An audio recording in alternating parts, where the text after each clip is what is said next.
fa ataoko fa ny fahoriana amin'izao andro ankehitriny izao dia tsy tokony hoarina amin'ny voninahitra zay aseho amintsika.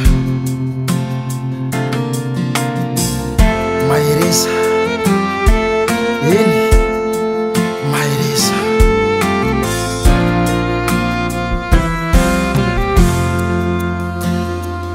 ny fanaikisika roa fa iarady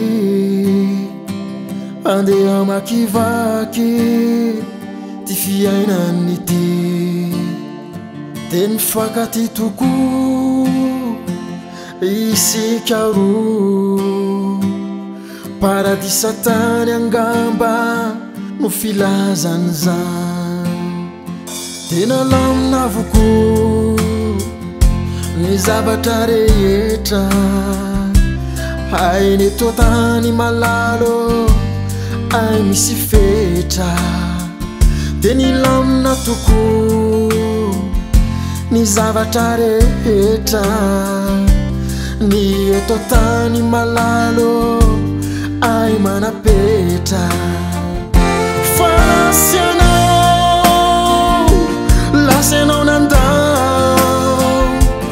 nandao ny tany tsy zakako izany fa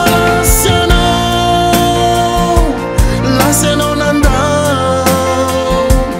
nandao ny tany tsy zakako izany.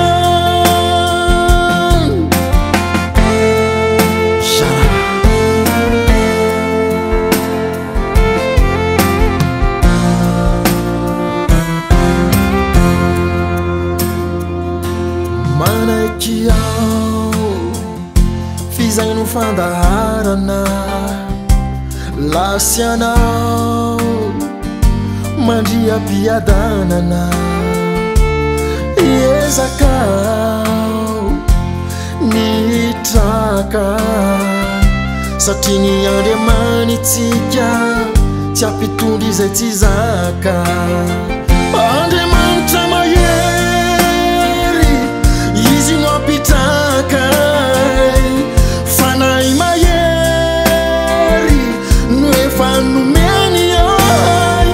Andriamanitra mahery izy no ampitrakay fanay mahery no efa nomeny ay. Misy azo pahoriana va eo aminareo? Aoka izy vavaka